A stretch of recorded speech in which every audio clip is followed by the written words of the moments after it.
Bienvenidos entonces en esta mañana. Continuamos con nuestra serie que le hemos titulado Doctrina y espero que no se pierda la próxima semana, porque la próxima semana es como lo aplicativo de lo que hemos visto durante estas últimas semanas. Hemos hablado sobre la Biblia, hemos hablado sobre el Padre, la Trinidad, hablamos sobre el Espíritu, sobre el Padre, hablamos sobre el Hijo. Y hoy vamos a hablar sobre el Espíritu Santo. Bueno, la pregunta es, ¿quién es el Espíritu Santo? ¿Qué sabemos acerca del Espíritu Santo? ¿Quién es el Espíritu Santo? Es Dios. Y eso lo tenemos que tener nosotros muy claro acerca de quién es el Espíritu Santo. Y lo primero que tenemos que tener claro es que el Espíritu Santo, no se ve muy bien.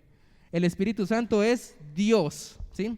Eso lo tenemos que tener muy claro, ¿sí? El Espíritu Santo es Dios, Jesús es Dios y el Padre es Dios, ¿sí? Por eso hablábamos de la Trinidad de tres personas en una sola persona, ¿sí? Y de hecho, Hebreos 9:14 hace referencia a Él como el Espíritu Eterno. Y entonces en sí mismo afirma que Él es Dios, quien es eterno y quien es únicamente eterno.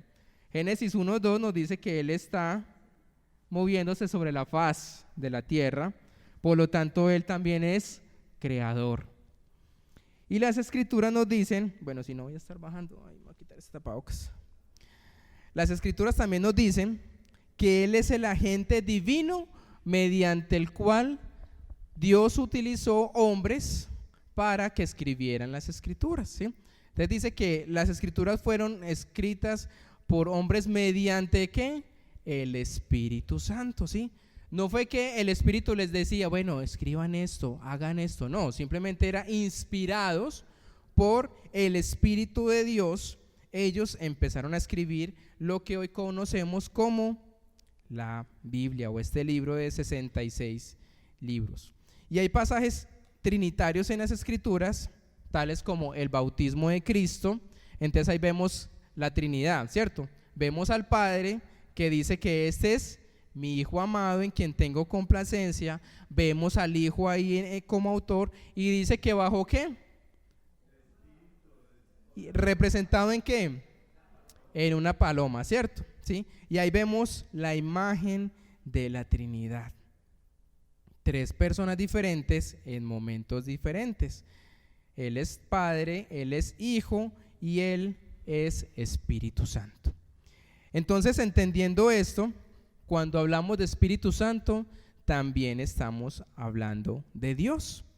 Y es la tercera persona de la Trinidad, totalmente igual, ¿sí? Y eso es lo que pasa en estos tiempos, ¿sí? Que el Padre lo vemos como el más grande, vemos al Hijo como el que obedeció y el Espíritu Santo ahí como, el que hace ahí pues como las cositas ahí, ¿sí? Es como cuando la pareja va de novios y van al cine y les toca llevarse al hermanito, que porque pues hay que cuidar a la muchacha y no dejan ir a la muchacha sin el hermanito. Y la gente piensa eso, ¿sí? Que el Espíritu Santo es como ese tercero que hay porque pues son tres y ya, no. Él es totalmente digno de alabanza, digno de adoración. Y ahora entonces vamos a ver cómo es que Él trabaja para cumplir los propósitos de Dios. Y en la eternidad pasada, cuando el Padre y el Hijo acordaron llevar a cabo la obra gloriosa de la redención, el Padre decidió pues crear un mundo, ¿verdad? Y a partir de ese mundo pues crear ¿a quién? Al hombre. Pero ¿qué pasa? El hombre pecó y el hombre es separado totalmente de Dios. Y entonces, así como había un problema, también hay una solución. Y la solución era ¿qué? Traer al Hijo para que fuera capaz de cumplir lo que este primer hombre llamado Adán no lo pudo hacer. Entonces, ¿cómo trabaja el Espíritu Santo? Pues entonces el Espíritu es quien es el que queda. ¿Por qué? Porque Jesús dice, yo me voy, pero es necesario que yo me vaya ¿para qué? para que venga el Espíritu Santo y esté con ustedes. Y es importante afirmar también que el Espíritu Santo acuerda en todo y se convierte en la aplicación de ese plan, porque sin el Espíritu Santo nosotros no podríamos tener salvación. Jesús viene, muere, Él desciende, pero tiene que dejar el Espíritu Santo para que todos nosotros creamos y tengamos esa conexión con el Padre. Y encontramos un problema en la iglesia de Galicia, y lo encontramos en el capítulo 3, versículos 1 al 3. Y dice lo siguiente: oh Gálatas insensatos, ¿quién os fascinó para no obedecer a la verdad? A vosotros, ante cuyos ojos Jesucristo fue ya presentado claramente entre vosotros como crucificado. Esto solo quiero saber de vosotros: ¿recibisteis el Espíritu por las obras de la ley o por el oír de la fe? El oír con fe. ¿Tan necios son? Habiendo comenzado por el Espíritu, ahora vais a acabar por la carne. ¿Cuál era el problema entonces que estaba pasando aquí en esta iglesia? ¿Qué detectamos allí como en estos versículos? ¿Qué creen que cuál era el problema de la gente allí? ¿Qué creen?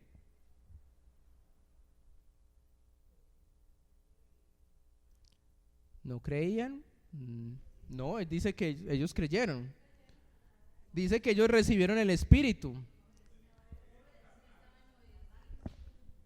¿No eran qué?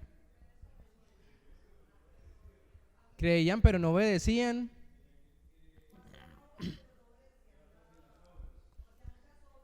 Exactamente, miren, ellos en ese momento estaban disminuyendo el lugar del Espíritu Santo. Miren la pregunta que les hace Pablo: ¿recibiste el Espíritu Santo por las obras de la ley o por el oír con fe? Nosotros, ¿por medio de qué recibimos el Espíritu Santo? ¿Por obras o por fe? Por fe. Pero ¿qué estaba pasando en ese momento? Y les voy a hablar un poco de contexto. Ellos estaban siendo influenciados por maestros judaizantes. ¿Qué quiere decir eso? Que ellos creían en la salvación por medio del Espíritu Santo, pero ellos tenían que hacer también otras cositas para ganar la salvación. Cosas como que en el hombre debían de ser circuncidados, porque la ley de Moisés decía que todo judío debía ser circuncidado. Entonces ellos creían en el Espíritu Santo, pero también decían que habían personas que le estaban diciendo: pero eso no es suficiente, ustedes necesitan hacer más cosas, ¿sí? Necesitan la circuncisión, necesitan obedecer la ley mosaica como algo necesario para la salvación. Por eso Pablo les dice: venga, ¿ustedes en qué están creyendo? ¿Qué fue lo que pasó acá? Porque yo les enseño acerca de Jesucristo, que es, uno recibe a Jesús por gracia, por medio del Espíritu Santo, y ahora ustedes están diciendo que no solo es indispensable el Espíritu Santo, sino también pues agregarle cositas. ¿Se parecerá algo a nuestros tiempos hoy? En que la gente le cuesta creer que recibimos a Jesús por gracia, sino que, bueno, ¿y qué más hay que hacer? ¿Qué más hay que hacer? No, pero es que eso tan sencillo no me la creo, ¿sí? Eso tan fácil no. ¿Qué debo de hacer para ir al cielo? ¿Sí? Y el evangelio de la gracia en ese momento estaba entonces desapareciendo, y en lugar está entrando un sistema de esfuerzo humano. ¿Qué tengo que hacer? Bueno, me tengo que circuncidar. Bueno, ¿y qué más tengo que hacer? Bueno, obedecer la ley. Uy, pero es que obedecer la ley no está como tan fácil, porque los 10 mandamientos, ¿quién puede cumplir los 10 mandamientos? Y en ese tiempo no eran 10, eran 613 mandamientos. O sea, uno dice 613, ¿qué hacía esa gente por Dios? Caminaba un paso y ya decía: aquí pequé, ¿sí? Entonces, ¿qué hago con mi vida? Y era una carga muy pesada que tenían estas personas por creer que por hacer tenían la salvación. Entonces estaban cayendo en agradar la carne. Ellos recibieron el Espíritu Santo por la fe, comenzaron a vivir la vida cristiana por la fe. Pero ¿cómo es que alguien se volvería al esfuerzo humano para alcanzar metas espirituales. Y tenemos que tener presente esto, que el Espíritu Santo es la fuente del cristiano de la vida y el poder. El Espíritu Santo es para el cristiano lo que el Creador es para la creación. Y es algo que tenemos que tener nosotros claro. Sin Dios, el Creador, el mundo no llega a existir. Sin Dios como el sustentador no continúa existiendo. Y si el cristiano sin Espíritu Santo, ¿quién es? No es una persona redimida, o sea, no es una persona que puede alcanzar la vida eterna. Sin el Espíritu Santo no seríamos la nueva criatura. Sin el Espíritu Santo no naceríamos de nuevo, no seríamos regenerados. Y sin el Espíritu Santo no continuaríamos siendo continuamente santificados por el poder divino. Por eso es importante tener presente que el Espíritu Santo, ¿quién es? Es Dios, y es igual de importante a Jesucristo y a el Padre, ¿sí? Y sin el Espíritu Santo regresaríamos automáticamente a un estado de muerte espiritual del cual salimos. Pero ¿qué es lo que está pasando hoy en día? Hoy en día existen como dos tipos de extremos. El primer extremo lo llamamos el Espíritu Santo carismático, ¿sí? ¿Y qué es lo que está haciendo esta nueva línea carismática? Todo se mueve a partir de ¿qué? Del Espíritu Santo, ¿sí? Y todos tenemos que tener diversidad de dones, todos tenemos que hablar en lenguas, todos tenemos que hacer, porque si usted no tiene eso, ¿qué pasa? No tiene el Espíritu Santo, ¿sí? Y por años, por décadas, decían que nosotros los bautistas éramos una iglesia o una denominación, que tenía el espíritu muerto. Porque como nosotros no somos de saltar, de hacer,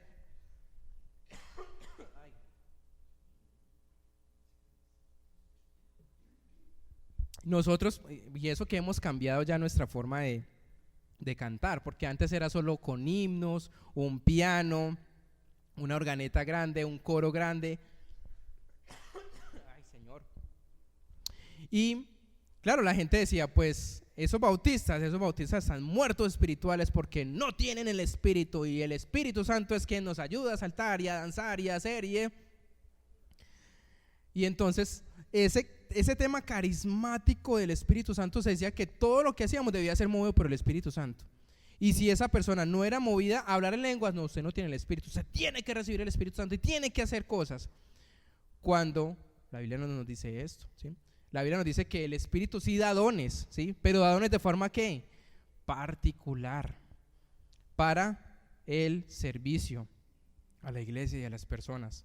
Pero también tenemos el otro extremo, y tenemos el extremo de que el Espíritu Santo no es tan importante para nuestras decisiones. Que debemos de tomar una decisión, pues yo lo puedo hacer porque pues yo soy autónomo y necesito pues de mi sabiduría para hacer las cosas. No, necesitamos del Espíritu Santo para ser guiados en todo momento. Por eso tenemos que tener un balance en qué creemos del Espíritu Santo, qué nos enseña, qué hace en nosotros y cómo podemos vivir con Él para una cercanía con el Padre. Entonces, ¿qué vamos a aprender del Espíritu Santo? Le voy a dar algunas cosas en qué pensar.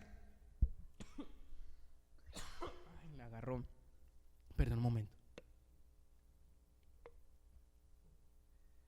Hasta apenas ahorita estoy saliendo de esa gripa.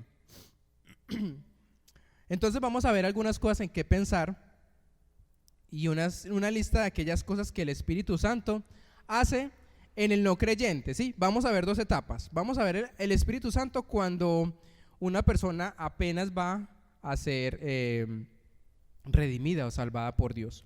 Y vamos a ver qué hace el Espíritu Santo cuando ya una persona es creyente. ¿Listo? Entonces, vamos a hacer lo primero. ¿Qué hace el Espíritu Santo en una persona que no conoce de Dios? Lo primero que hace es que es el agente de salvación. Y Juan 16:7 nos lo dice de la siguiente manera: en realidad a ustedes les conviene que me vaya, porque si no me voy, el Espíritu que los ayudará y consolará, no vendrá. En cambio, si me voy, yo lo enviaré. Entonces, ¿qué hace el Espíritu Santo? Exactamente, ¿sí? El Espíritu Santo hace eso, nos convence ¿de qué? De pecado, ¿sí? Empieza en nosotros a decir, venga, lo que usted está haciendo no es correcto. Usted debería vivir una mejor vida, una mejor manera. Muchas veces nosotros decimos, ay, eso es la conciencia, eso es el remordimiento de las cosas malas que yo he hecho y necesito como hacerlo bueno.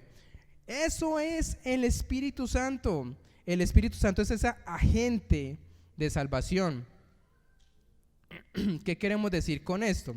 Según aquí Jesús le está diciendo a la gente que Él está prometiendo enviar a alguien y que es necesario que Él se vaya, porque si Él no se va, pues entonces no va a venir el Espíritu Santo. Y no va a venir ¿a qué? A convencernos, a ayudarnos a saber que necesitamos desesperadamente de un Salvador, porque por nuestros propios medios no lo podemos lograr. O sea, nosotros fácilmente decimos que estamos viviendo una vida normal, una vida buena, y no necesitamos de Dios, pero el Espíritu Santo es quien llega y empieza a convencernos de aquellas cosas que no están bien y que nos dice, tú eres un pecador y necesitas desesperadamente de un Salvador. ¿Cuál es este ministerio? Ahí tenía el texto. ¿Cuál es este ministerio del Espíritu Santo? Y lo dijo don Humberto: convencer al mundo. Eso es lo que hace el Espíritu Santo. Convence al mundo de el pecado, de lo que están haciendo. Y esto trae al corazón y al alma de la humanidad no redimida la conciencia de pecado. Por eso nosotros, ¿será que de la noche a la mañana nos levantamos diciendo, uy, yo como que soy pecador, yo como que hago las cosas, como pensé que hacía las cosas buenas y ahorita no? No, nosotros no, por nuestros medios no hacemos eso. Necesitamos ¿de quién? Del Espíritu Santo, ¿sí? Para que nos diga lo que estamos haciendo mal. Entonces lo primero que hace es convencernos de pecado. Y el Espíritu Santo entonces es quien convence, es quien opera en el corazón para producir en nosotros ¿qué? Culpabilidad. Y temor, ansiedad, miedo. Y por eso hay personas que ya empiezan en sus últimos días de sentirse mal, enfermos, y dicen, uy, Dios mío, se me está acabando como el tiempo aquí en la tierra y necesito confesarme, ¿sí? Necesito como organizar mi agenda con la gente que le he hecho daño, y empiezan a hacer ciertas cosas para estar en paz. Pero lo que está ocurriendo allí es que esperamos que el Espíritu Santo es quien esté generando en esa persona la necesidad de arrepentimiento. El Espíritu convence al pecador no solo de su propio pecado, sino que el Espíritu convence al pecador de la justicia de Jesucristo. Y esa es la razón por la que el Padre lo recibió a su diestra. Y el Espíritu produce en nosotros entonces convicción. Entonces, primero convence, luego después de que el Espíritu empieza a convencer a la persona, lo que hace es que iluminar al pecador al conocimiento de las Escrituras. Entonces, eso es un proceso cuando no estamos conociendo de Dios y vamos en ese proceso. Entonces se dice, uy, sí, yo me siento identificado con eso porque eso pasó conmigo. Entonces, el Espíritu Santo empieza a convencernos, a decirnos, aquellas cosas que usted está haciendo no están bien, necesita de Dios. Pero ¿cómo buscamos a Dios? A través de las Escrituras. Y algunas personas pueden decir que recibieron de Jesús a través de ¿qué? De una Biblia, ¿sí? Alguien le regaló un Nuevo Testamento, alguien le regaló una Biblia, vea, se la regaló para que usted la lea, y usted como que en ese desespero en algún momento sentirse solo, deprimido, ansioso, con problemas, usted ve ese libro ahí y se dice, pues leámoslo, a ver qué dice, porque hay primero el Espíritu quien está convenciéndolo, y está la Biblia quien empieza a iluminarlo a través de pasajes en la Biblia que empieza Dios a hablarle y decirle esto es lo que deben hacer. Y podemos conocer muchos casos de evangelistas, de misioneros, personas que tal vez están en una cárcel y ya se iban a quitar la vida y leyeron un Nuevo Testamento, dijeron pues antes de fumarme este papel pues al menos leámoslo, y cuando lo empezaron a leer pues se dieron cuenta que había cosas importantes de Dios y conocieron de Dios y ahorita pues cambió su vida. Como otras personas que tal vez nos hablaron, familiares, amigos, personas queridas que querían que nosotros cambiáramos nuestra manera de vivir y de pensar. Y a través de las Escrituras empezaron a guiarnos a tener ese encuentro con Dios. Y el Espíritu Santo iluminó a hombres, autores, 40 autores, como lo dijimos hace algunas semanas, para que podamos nosotros tener las Escrituras. El Espíritu Santo vive en nosotros y nosotros vivimos en Él. El Espíritu Santo nos conduce al conocimiento de las Escrituras, llevados por la fe, atraídos por la gracia, para el conocimiento de la necesidad de arrepentimiento y recibir el perdón de Dios a través de Jesucristo. Entonces, ese es el proceso. Por nuestros propios medios no podemos tener fe. Entonces, ¿Dios qué nos da? Nos da fe, ¿cierto? Cuando empezamos a tener fe, llega ¿qué? El Espíritu Santo. ¿Qué es lo que empieza a hacer el Espíritu Santo? Nos empieza a convencer de las cosas que no estamos haciendo bien, ¿sí? Y nos lleva ¿a dónde? A la Biblia, ¿cierto? Para decir, bueno, lo que está diciendo la Biblia es verdad y necesito aprender de ella. Y cuando empiezo a conocer de las Escrituras, pasa esto. Y es que el Espíritu Santo lleva a cabo la obra de regeneración en aquel que se arrepiente. Ese es el proceso que hace el Espíritu Santo, ¿sí? Por eso nosotros somos pecadores redimidos, porque nosotros somos ¿qué? Regenerados, ¿sí? Estamos en ese proceso de ¿qué? De cambio, de hacer las cosas no a nuestra manera, sino a la manera de Dios, conducidos por el Espíritu Santo, teniendo la fe suficiente para creer y hacer las cosas de la mejor manera. Así que siendo renovado, recibiendo vida nueva, esa es la obra salvadora del Espíritu. Trae convicción, arrepentimiento, nos capacita para el Evangelio, y ese es el corazón de Dios que produce en nosotros fe para la regeneración. ¿Sí entendimos ese proceso? ¿Sí? ¿Está claro? ¿Sí? Y eso es lo que nosotros debemos de enseñarle a otras personas, ¿sí? Que a través del Espíritu Santo podamos contarle a otras lo que Dios ha hecho en nosotros, ¿sí? Y por eso es que en el momento de la salvación hay varias cosas que el Espíritu de Dios hace, ¿sí? ¿Qué hace entonces ya en la persona que ya ha conocido de Dios, de que ha mostrado arrepentimiento y que ha recibido al Señor Jesucristo como su Salvador personal? Y esto es lo que empieza a hacer. Primero, establece su residencia en la vida de todo creyente. La Biblia nos dice que el hombre que conoce ya a Dios es sellado, ¿sí? Y algunas personas piensan que el Espíritu Santo es como quien entra y quien sale, ¿sí? Pero no es así.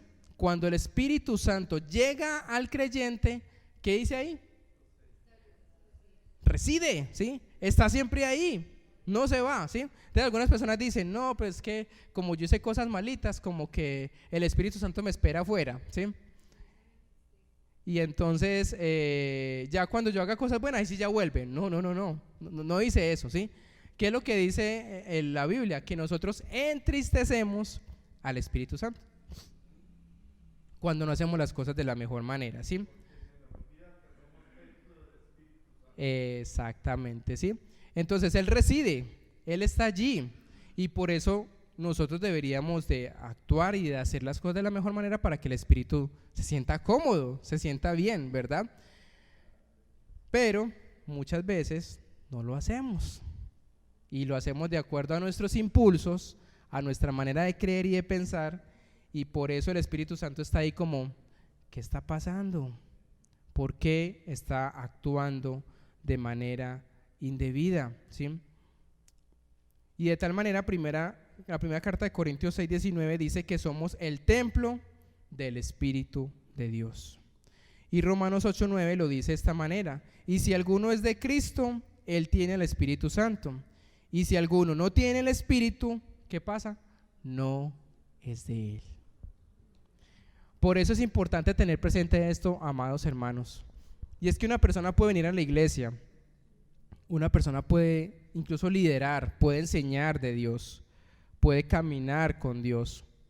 Pero si una persona, escuchen muy bien, si una persona se aparta de Dios, ¿qué es lo que pasa? Esa persona entonces nunca tuvo el Espíritu Santo.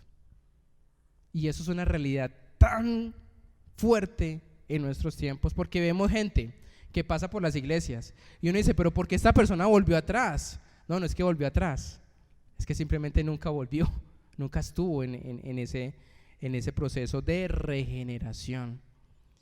Por eso es importante tener claro nosotros que si nosotros tenemos el Espíritu, nosotros ¿qué? No volvemos atrás. Puede que hayan dificultades, puede que hayan problemas, puede que haya crisis de fe, pero nosotros ¿qué? No volvemos atrás, seguimos ahí, porque el Espíritu Santo que reside está ahí ¿qué? Ayudándonos, guiándonos, diciendo, hágale, ánimo, vuelva a tener esa relación con Dios, siga en ese proceso. Pero cuando hay personas que se alejan de Dios y dicen, ya no queremos saber nada de Dios, no es que tuvieron el Espíritu y luego se fue, no, es nunca ¿qué? Nunca lo tuvo, nunca nació de nuevo. Y eso es algo fuerte que nosotros diríamos, pero difícil entender esto. Pero por eso entendemos que la salvación no se pierde, ¿sí?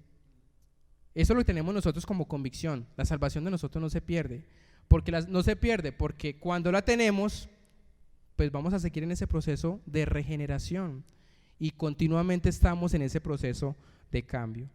Por eso la Biblia dice, y serán salvos los que perseveren hasta el fin. Pero no es que usted tenga que hacer cosas para ganar la salvación, no. Porque cuando usted ya tiene la salvación, usted camina simplemente de forma natural, guiado por el Espíritu Santo. Entonces, primero reside. ¿Qué hace también el Espíritu Santo? Nos capacita para el evangelismo. Entonces, aquí es donde las personas muchas veces dicen, pero yo no conozco mucho de la Biblia, no conozco mucho de cómo le hablo a la gente, o sea, ¿qué le digo a la gente en cuanto a Dios? ¿Y qué tal si me rechazan? ¿Y qué tal si no les gusta? ¿Y qué tal si me enredo? ¿Y qué tal que me pregunten sobre la Trinidad y yo ni sé cómo entender y cómo explicarle la Trinidad? Pero no debemos tener temor de compartir las buenas noticias, porque nuestros pensamientos más irracionales al no hablar a las personas es esto, vea. Primero, no tengo mucho conocimiento de las Escrituras. ¿Cuántos han pensado en eso? Que uno dice, ay no, yo cómo le hablo a esta persona si no, yo no sé mucho, ¿sí? Otra es, no me sé expresar con claridad ante otras personas, ¿sí? Yo me enredo, ¿sí? Yo le digo algo y me termino enredando, sudo y la gente ve como mi nerviosismo y no, yo más bien no les digo. Tercero, tal vez se burlarán de mí por hablarles de Jesús. Y estos son pensamientos irracionales que hay en nosotros. Pero es ¿por qué? Porque creemos en mis capacidades y no en lo que el Espíritu Santo puede hacer en las personas. Y muchas veces no se trata solo de decir, hasta escuchar a esa persona que está pasando por crisis. Ahí está el Espíritu Santo actuando en esa persona. Así que una manera sencilla de compartir el evangelio es algo que todos podemos hacerlo de manera natural, y es contar nuestra propia experiencia. Eso es lo que podemos hacer, eso es evangelizar. Cuéntele a la gente lo que Dios ha hecho por usted. ¿Y cómo le podemos contar? En tres sencillas preguntas que usted puede tener claro. Lo primero es, ¿cuál era la forma de vivir? Y eso es lo que tenemos que tener claro. O sea, ¿cómo vivía yo antes? Entonces usted empieza a pensar, bueno, pues yo era alcohólico, yo era esto, o yo era tal cosa, o yo me creí una buena persona. Bueno, empiece usted como a redactar en 30 segundos cómo era su forma de vivir antes. Después, luego tiene que empezar a preguntarse qué situación vivió. Entonces, por ejemplo, una enfermedad. No, es que pues me detectaron cáncer o una crisis con los hijos y no supe qué hacer, entonces alguien me recomendó un pastor. Algo tuvo que haber pasado para pasar de lo que antes vivía a un hecho significativo que le llevó ¿a qué? A encontrar a Dios. Y ahora, ¿cómo es su vida ahora? Muy difícil hablar de esto. Esto lo podemos hacer de manera cotidiana. Y ahí estamos, ¿qué? Dándole a conocer a la persona el evangelio. ¿Qué hizo Dios por mí? ¿Qué situación usó? Y ahora, ¿cómo vivo? Y a veces, miren, no es tanto de pronto de decirle a las personas, porque a veces de pronto somos muy tímidos y no somos buenos para hablar. Pero a veces nuestra forma de vivir habla más que lo que nosotros podemos ver en las escrituras. Porque la gente está viendo en usted ¿qué? La coherencia. Y dicen, ¿y usted que es el que va a la iglesia? Y es el que esto y aquello, y mire cómo vive. Yo no quiero conocer ese Dios. Y es donde dicen, ay, está pasando algo entonces.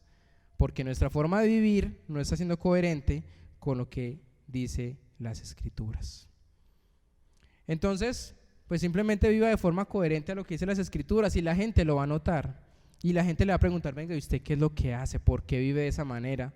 Compañeros de trabajo, vecinos, amigos que lo conocían desde hace muchos años y ahorita volvieron a reencontrarse y dicen que usted tan cambiada que está, ¿qué está haciendo?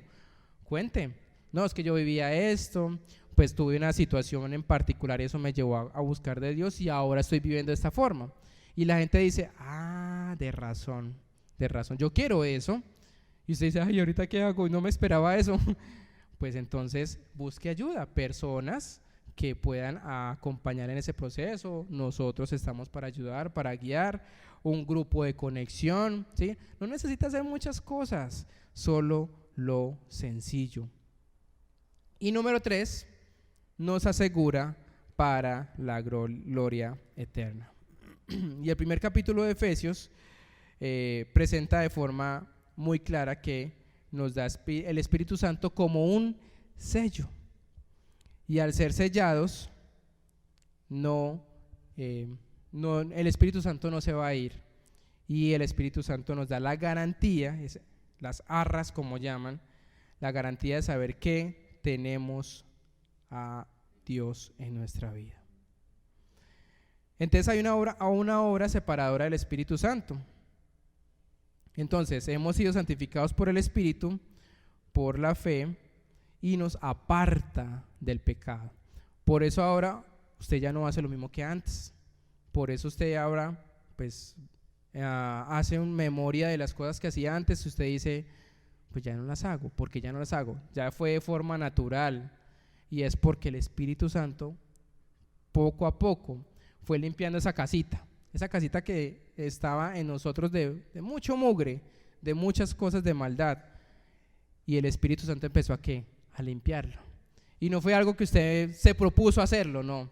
El Espíritu Santo empezó a hacerlo. Entonces mire todo lo que hace el Espíritu en nosotros. No tenemos que hacer absolutamente nada de hacer. Lo único que tenemos que hacer al principio es que reconocer nuestro pecado, arrepentirnos, confesarlo y Dios empezará a hacer la obra en nosotros. Y número 4, nos lleva a tener una relación cercana con Dios. Y Romanos 8:14 dice, porque todos los que son guiados por el Espíritu de Dios, estos son los hijos de Dios. Porque no habéis recibido el espíritu de esclavitud que os lleva a temer, sino que habéis recibido el espíritu de adopción como hijos, por el cual llamamos Abba Padre. Y por eso nosotros podemos decir, Él es nuestro Padre, nuestro Papá, porque nos lleva a tener esa relación cercana con nuestro Padre.